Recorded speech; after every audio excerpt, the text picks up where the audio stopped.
संघाच्या वतीनं एसटी कर्मचाऱ्यांना न्याय मिळावा म्हणून हे आंदोलन सुरू झालं. मुळात आंदोलन का सुरू झालं याच्या खोलामध्ये जाण्याची आवश्यकता आहे. 16 मार्च 2026 ला विधान भवनामध्ये एक बैठक झाली. या बैठकीचे मिनिट्स पण आहेत. त्या बैठकीमध्ये बरेच मंडळी असतील.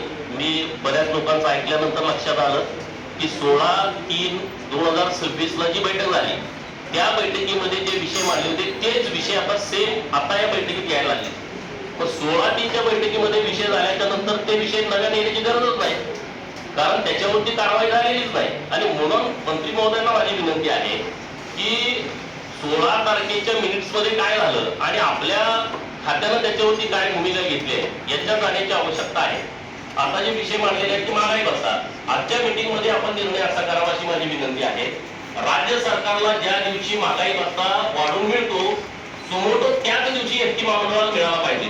दरवेळेस मीटिंग घेणं, दरवेळेस एसटी कर्मचाऱ्यांनी राज्य सरकारला महागाई भत्ता मिळाला आम्हाला मिळाला नाही असं म्हणायची गरजच नाही. असा निर्णय करून टाका की राज्य सरकारला ज्या दिवशी महागाई भत्ता वाढेल त्या दिवशी इकडे वाढेल. त्याच्यासाठी आंदोलन, मोर्चा किंवा त्याच्यासाठी मीटिंग घेण्याची आवश्यकता नाही. आता पहिला मुद्दा आपल्या त्या मीटिंग मध्ये होता राज्यभरात सेवानिवृत्त कर्मचाऱ्यांना वर्षभर मोफत प्रवास पास देण्याबाबतचा निर्णय बऱ्याच दिवसापासून जाहीर झालेला आहे, परंतु याबाबतच्या सूचना अद्यापर्यंत प्रसारित झालेल्या नाही. हा विषय तुमचा निर्णय झाला. 2 नंबरचा विषय, एकाच ठिकाणी पर्यवेक्षक अधिकारी बऱ्याच वर्षापासून कार्यरत असल्यामुळं त्यांची मनमानी चालत आहे. भ्रष्टाचारांना देखील खतपाणी मिळत आहे. त्यामुळे एकाच दिवशी एकाच ठिकाणी 3 वर्षापेक्षा जास्त कालावधी सेवेत असलेल्या पर्यवेक्षीय कर्मचारी अधिकाऱ्यांची अन्य विभागात बदली करण्यात यावी. त्याचा निर्णय आपण 1 महिन्याच्या आतमध्ये घेण्याचं ठरलं होतं, परंतु अजून त्याच्यावरती निर्णय का झाला नाही याचं माननीय एमडी साहेबांनी आम्हाला जर सांगितलं बरं. एक एक विषय करून आपण पुढे जाऊ. मला या विषयावरती सांगा. काय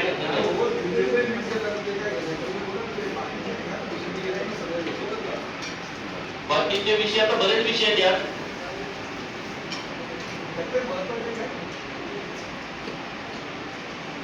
राज्य परिवहन महामंडळ ठराविक लोकांना अधिकारी भत्ता देण्यात येतो. वर्षाला 30 ते 35 कोटी एवढ्या मोठ्या प्रमाणात अधिकारी भत्ता देण्यात येतो.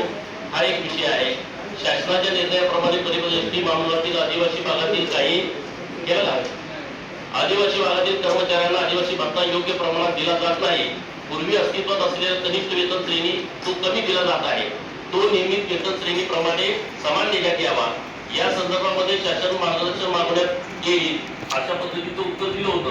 आलं का नाही आला त्याच्यावरती काही स्पष्टता नाही. कोरोनाच्या काळामध्ये एसटी कर्मचारी कर्तव्याला कोरोना भत्ता देण्याबाबत शासन इतक्या बैठका होत आहेत त्या आंदोलनानंतर, परंतु कोरोनाबद्दल माहिती घेण्यात यावी व अहवाल सादर करण्यात यावा. हे या बैठकीतलं मिनिट्स आहे. त्याच्यावरती काय निर्णय झाला त्याचंही अजून काही स्पष्टता नाही.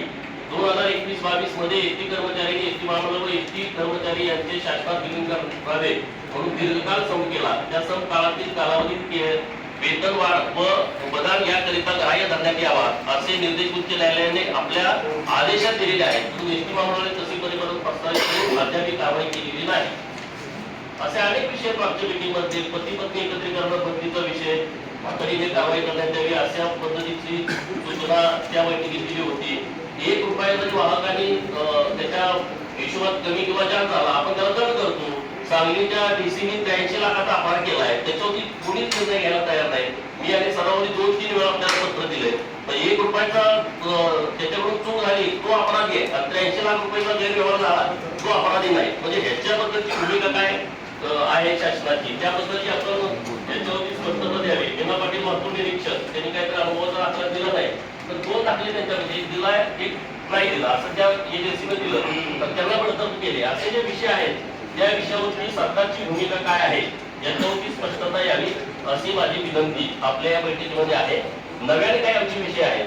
लिपिक पद सेवेत असताना पदवी घेतलेले त्यांना पदोन्नती द्यावी हा एक विषय लिपिक लोकांच्याकडून येतोय. महिला लैंगिक अत्याचार समिती आहे त्यांच्या माध्यमातून त्या महिलांना न्याय मिळत नाही अशा महिलांची काही तक्रारी आहेत. तशा पद्धतीचे विषय पुढे आलेले आहेत. चुकीच्या पद्धतीनं निलंबन करू नये अशी 5 परिपत्रक तुम्ही काढले तरी पण कर्मचाऱ्यांना चुकीच्या पद्धतीनं निलंबन केलं जात आहे. तर ह्या विषयाची भूमिका सरकारची काय आहे. दुसरे एक निवेदन आलेलं आहे.